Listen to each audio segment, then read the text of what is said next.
कहानी की शुरुआत में हमें एक फैक्ट्री को दिखाया जाता है, जहां फैक्ट्री के वर्कर्स अपने लीडर रुद्रा के साथ मिलकर आंदोलन कर रहे होते हैं, क्योंकि फैक्ट्री का मालिक ज्यादा काम कराने के बाद भी बहुत कम पैसे उन वर्कर्स को देता है। ये सब होते हुए रुद्रा का बेटा शांचाका ऊपर से देख रहा होता है। इसके बाद फैक्ट्री का मालिक अनाउंस में कहता है कि मजदूर यूनियन के 3 लोग अंदर आकर अपनी परेशानी बता सकते हैं, जिसके बाद 3 वर्कर्स फैक्ट्री के अंदर बात करने चले जाते हैं और बाकी वर्कर्स रुद्रा के साथ अपने अपने घर चले जाते हैं। अब शाम के समय शांचाका अपने पिता रुद्रा से पूछता है कि वे लोग आंदोलन क्यों कर रहे हैं, जिसके जवाब में रुद्रा उसे कहता है कि इंसान को हमेशा दूसरों की मदद करनी चाहिए और अपने आसपास हो रहे अन्याय के खिलाफ आवाज उठानी चाहिए। इस तरह 3 दिन बीत जाते हैं और फैक्ट्री में बात करने गए वर्कर्स अभी तक वापस नहीं आए थे। अब अगले दिन शांचाका अपने माता पिता की बातें सुनता है, जहां उसके माता पिता उन्हीं वर्कर्स के लापता होने के बारे में बात कर रहे थे। इसके बाद रुद्रा फैक्ट्री में चला जाता है और शांचाका और उसकी माँ डेला लापता हुए वर्कर्स के घर जाते हैं, जहां एक वर्कर्स की पत्नी डेला को बताती है कि उसका पति अभी तक वापस नहीं आया है। लेकिन डेला को लापता हुआ उसका पति घर के अंदर दिख जाता है, जिसे देखकर वो हैरान हो जाती है, क्योंकि उसकी पत्नी डेला से झूठ बोल रही होती है। अब डेला समझ जाती है कि ये सब रुद्रा को मारने की एक चाल है। इसके बाद डेला फैक्ट्री की तरफ भागती है, लेकिन भागते हुए डेला गिर जाती है। गिरने की वजह से उसका पैर मुड़ जाता है और वो अब उठ नहीं पा रही होती, जिसके बाद डेला शांचाका से फैक्ट्री में जाकर उसके पिता को सारी घटना बताने के लिए कहती है।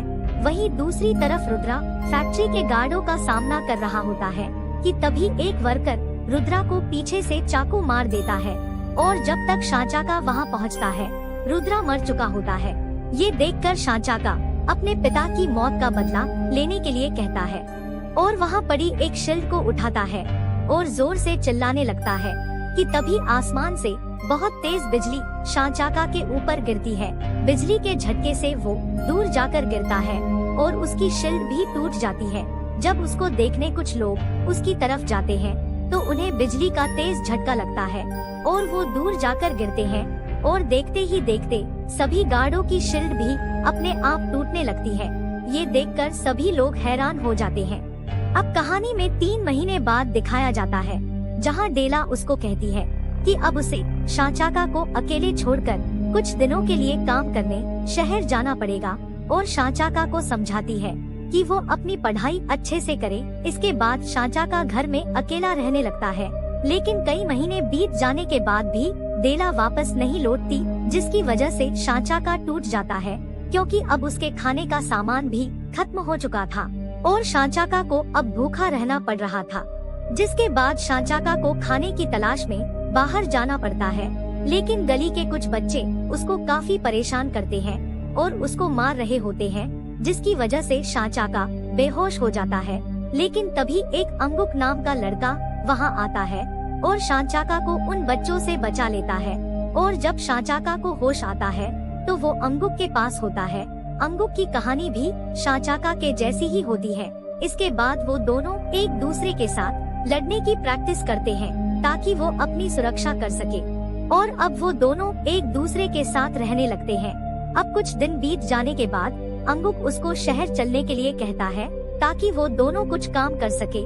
जिसके बाद दोनों शहर जाने के लिए एक ट्रेन में चढ़ने की कोशिश करते हैं, लेकिन अंगुक तेज दौड़कर ट्रेन में चढ़ जाता है और शांचाका तेज नहीं दौड़ पाता और अंगुक से बिछड़ जाता है और एक बार फिर वो अकेला रह जाता है। अब शांचाका अपना पेट पालने के लिए मजदूरी का काम करने लगता है।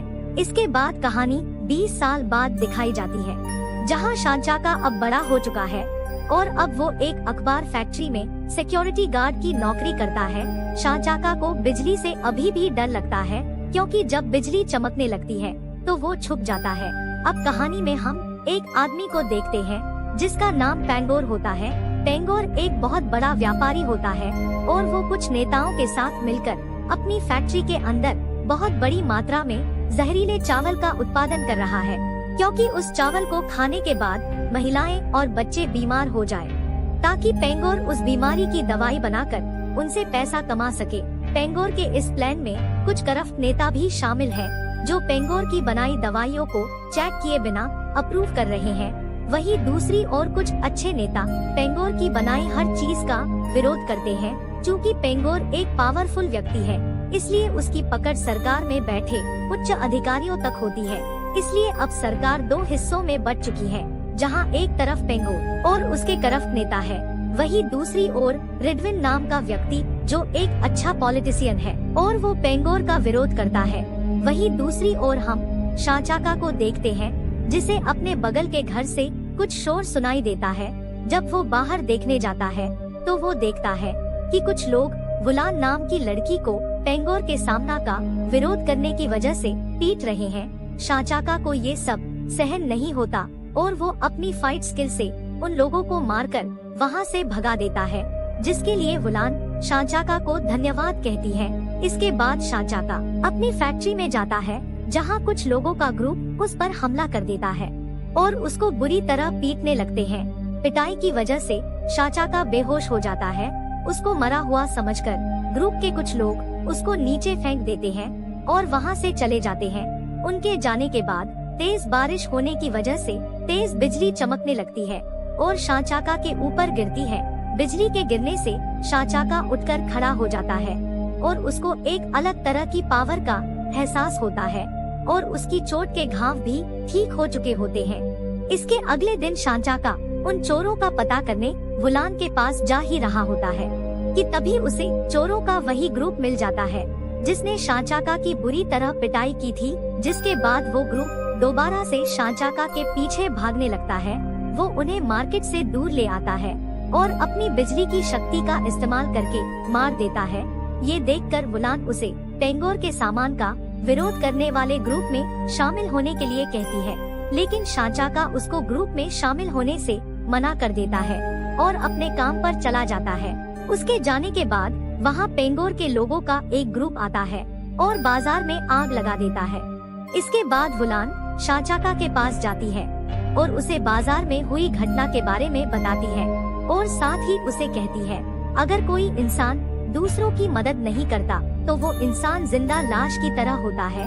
वुलान की बातें सुन शाचाका को अपने पिता की बचपन में बताई गई बात याद आती है कि उसके पिता ने भी उसको ऐसा ही बताया था। ये सब सोचते हुए शाचाका वुलान का साथ देने के लिए तैयार हो जाता है और पेंगोर के लोगों से लड़ने के लिए एक मास्क पहन कर जाता है और उस ग्रुप के लोगों को बुरी तरह मारता है। जिसके बाद वो सभी लोग वहाँ से भाग जाते हैं। इसके बाद शाचाका अपनी शक्तियों को कंट्रोल करना सीख रहा होता है। वहीं दूसरी ओर टीवी पर दिखाया जाता है कि ज्यादातर लोग चावल खाने की वजह से बहुत बीमार हो रहे हैं और कुछ एक्सपर्ट बताते हैं कि ये बीमारी कोई आम बीमारी नहीं बल्कि एक जानलेवा बीमारी है और बाजार में उपलब्ध दवाई से इस बीमारी को ठीक नहीं किया जा सकता।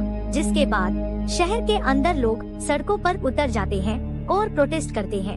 वहीं दूसरी ओर शाचाका अपनी शक्तियों को कंट्रोल करना सीख चुका होता है और अपने लिए एक स्पेशल शूट तैयार करता है। जिसके बाद शहर में मौजूद चोरों के ग्रुप से लड़कर शहर के लोगों को बचाता है। इसके बाद शाचाका पेंगोर के उस आदमी पर हमला करता है जिसने बाजार में आग लगवाई थी और उस आदमी को मार देता है। वहीं दूसरी ओर रिडविन को दिखाया जाता है जो सरकार के अधिकारियों को पेंगोर के जहरीले चावल के बारे में जानकारी देता है। रेडविन की सारी बातें सुनने के बाद सरकार में बैठे सभी अधिकारी पेंगोर के खिलाफ एक्शन लेने का प्लान बनाते हैं और इस जानलेवा बीमारी से लोगों को बचाने के लिए डॉक्टर्स को अच्छी दवाई बनाने का ऑर्डर देते हैं, क्योंकि पेंगोर ने जो दवाई बनाई होती है वो सब नकली थी। अब शाम के समय रेडविन टीवी पर किसी सुपर हीरो शाचाका के बारे में सुनता है, जिसके बाद रेडविन अपने कलीग्स को शाचाका से कांटेक्ट करने का ऑर्डर देता है ताकि उसकी मदद से वो पेंगोर को खत्म कर सके। अब कहानी में पेंगोर को दिखाया जाता है जिसके पास उसके खास आदमी की लाश आती है, जिसे देखकर पेंगोर को बहुत गुस्सा आता है और अपना बदला लेने के लिए शाचाका के साथ साथ रेडविन और उसके खिलाफ जाने वाले सभी अधिकारियों को जान से मारने का ऑर्डर दे देता है। इसके बाद पेंगोर के लोग एक एक करके सभी अधिकारियों को मारने लगते हैं, लेकिन जब पेंगोर का एक आदमी रेडविन को मारने वाला होता है तभी वहाँ शांचाका आ जाता है और उस आदमी को मारकर रिडविन को बचा लेता है। इसके बाद रिडविन शांचाका से लोगों की जान बचाने में सरकार की मदद करने के लिए कहता है। इसके बाद रिडविन को उसके कलीग्स का कॉल आता है और वो रिडविन को बताता है कि पेंगोर कुछ नेताओं की मदद से अपनी दवाई की सप्लाई को लगातार लोगों तक पहुंचा रहा है और उनसे पैसे कमा रहा है। इसके बाद रिडविन शांचाका से कांटेक्ट करता है और उसको पेंगोर की नकली दवाइयों के बारे में बताता है। रिडविन उसको दवाई की गाड़ियों की लोकेशन के बारे में बताता है और उन्हें जल्द से जल्द रोकने के लिए कहता है। जैसे ही शांचाका उन गाड़ियों को रोकने जाने वाला ही होता है कि तभी वहाँ पेंगोर अपने लोगों के साथ आ जाता है। अब शांचाका अपनी पावर को यूज करके पेंगोर के लोगों को मारने लगता है, लेकिन जब पेंगोर शांचाका पर पीछे से हमला करने वाला ही होता है तभी वहाँ रिडविन आ जाता है और पेंगोर को शूट करके मार देता है। इसके बाद शांचाका दवाई ले जा रही गाड़ियों को रोकने जाता है और एक अनजान लड़की की मदद से सभी गाड़ियों को रोक देता है। वो लड़की भी एक सुपर पावरफुल लड़की होती है जो लोगों की मदद करती है। इसके बाद शांचाका वहाँ पड़ी नकली दवाई को उठाता है और अलग अलग जगह मौजूद सारी दवाइयों की बोतल को डिस्ट्रॉय करने के लिए अपनी सारी पावर लगा देता है, जिससे सभी बोतल ठीक उसी तरह टूट जाती है जिस तरह कहानी की शुरुआत में गार्ड्स की सभी शील्ड टूट गई थी। और इस तरह शांचाका सभी लोगों को नकली दवाई लेने से बचा लेता है। इसी के साथ ही यह कहानी यही खत्म हो जाती है। तो दोस्तों, आपको यह कहानी कैसी लगी कमेंट में जरूर बताइएगा और चैनल को सब्सक्राइब जरूर कीजिएगा। मिलते हैं अगली कहानी के साथ, तब तक के लिए अलविदा।